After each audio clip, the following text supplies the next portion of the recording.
So it's been a year since my obsession with the Cars started, and it hasn't abated one bit.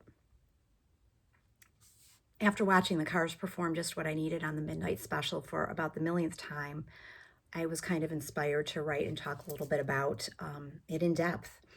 And as you already know, I'm obsessed. So the Midnight Special was a 90-minute musical variety show produced by Burt Sugarman, and it ran on NBC from 1972 to 1981. Sort of a precursor of sorts to MTV. It first aired as a TV special in August 1972 and then became a weekly show, I think in early 1973. And it aired on Saturday mornings, late Saturday night, 1 a.m. after The Tonight Show. American disc jockey Wolfman Jack frequently served as host. And the Midnight Special was unique at the time because the bands performed live. They did not use taped tracks. So they performed live and then the show aired later. Many of the most popular music acts at the time were on the show. The Cars' first performance on the Midnight Special aired on September 15th, 1978, which ironically was the same night as their first ever concert here in my neck of the woods at Buffalo Memorial Auditorium. I was 12, so I was not there, unfortunately. Their second time on the show was almost exactly a year later in September 1979.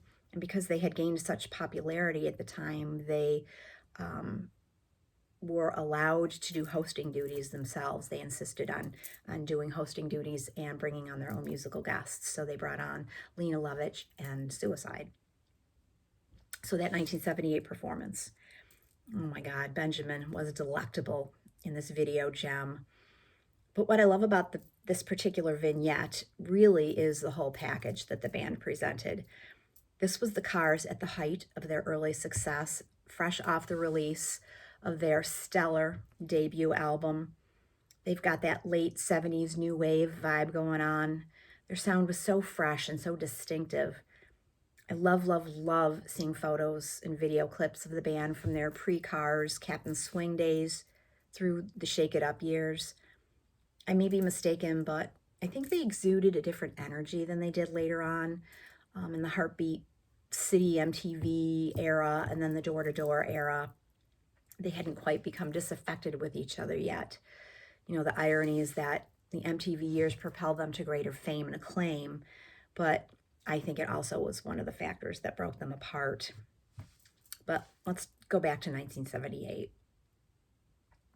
First, the song, Just What I Needed, was a sparkling example of pop music's shiny sharpness at its best. It was their signature song at the time, and it was perfect in every way. That 8-measure intro of that rhythm guitar, creating that anticipation, leads you right into Ben's yummy low vocals, then lifts you up with that memorable chorus, had a smoking guitar solo, and ended on that edgy C-sharp chord. The song structure was pretty typical of most of the Cars songs: a compelling intro, a verse, pre-chorus, a juicy synth hook, a verse, chorus, a great guitar solo, more chorus, and then an outro that just shimmered. It was the complete package in 3 minutes and 44 seconds. None of the Cars songs were overly complicated, yet they contained bits of brilliance that made them so unique and unforgettable. For example, Elliot's solos weren't long or improvised, but they were technically superb. David Robinson's drumming wasn't flashy, but his tight, concise, and ahead of its time use of electronic elements was the perfect style to match Rick's lyrical style. And when that driving force was combined with Ben's bass, it was impossibly infectious. The Midnight Special reel opened with a close-up of Rick's SG with that mirror on it, and then the camera pans over to Benjamin and he gives a little kick. Not sure what he was doing, maybe adjusting a pedal, but whatever it was, he was damn sexy. He's playing his Silver Music Man Stingray bass here. His blonde shag was Foxy, Foxy. He's got that British stop sign earring dangling seductively from his left ear. Absolutely scrumptious. I think I can also see the silver bracelet, a gift from Emperor Joe Mayer, his mentor and first manager, that he often wore on his left wrist. For this performance, he was rocking the leather pants. He's got on a tight red top, and he's wearing a fitted black jacket with white trim on the collar and rolled back cuffs. The whole band was color coordinated in their signature black, red, and white. The way David Robinson guided the band's signature look was so genius. The visual the band presented was as interesting as the music. An entire book could be written about the way Ben moved on stage, the way he dipped his sexy self down and back on the chorus, his glances to Rick on his left, and the way he stepped back out of the spotlight with those duck lips, those pursed lips, as Elliot emerges forward to play his solo. Then he does like a little head bob and weave and comes back up to the mic for the verse, those blue eyes and those long lashes. Elliot also looked spectacular in this reel. He's got that shaggy hair, and he's wearing his aviator sunglasses, and he's playing that absolutely gorgeous red Les Paul. The faces he made when he was playing, because he was concentrating so hard, were absolutely adorable too. You could see Greg bopping at the keyboards over behind Rick. So it's almost a year to the day that this particular reel popped up while I was scrolling Instagram at 2 a.m. on a cold February night when I couldn't sleep. Started me down a rabbit hole that I am thoroughly enjoying. I never knew anything about the band, the guys, the background, the band's history. My memories of the Cars, even though I did own the first album, were really more from the MTV videos. And in those, Rick was clearly the focal point. I never realized that Ben was a co-founder of the band.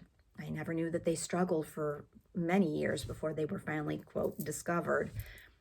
I didn't realize that Ben and Rick grew up in Cleveland, and I never knew what happened to them after the Cars disbanded. For all that I've learned, as I've written and spoke about many times previously, I still have so many questions. I love Joe Milliken's book, Let's Go, and I cannot wait to read Bill Janowitz's forthcoming book, Let the Stories Be Told, that's coming out in October. I've already pre-ordered mine. I hope it fills in some of those blanks because there are so many unanswered questions. The more you know, the more you want to know. But that reel, though, how great that a Gen Xer who never really grew up could find a relic of pure awesomeness from a time long ago when the world didn't seem so awful, when music was fun and you couldn't wait to play your new album on your record player, and you could easily listen to new music on the radio. And when a 13-year-old, 12-year-old could watch her favorite bands live late on a Saturday night.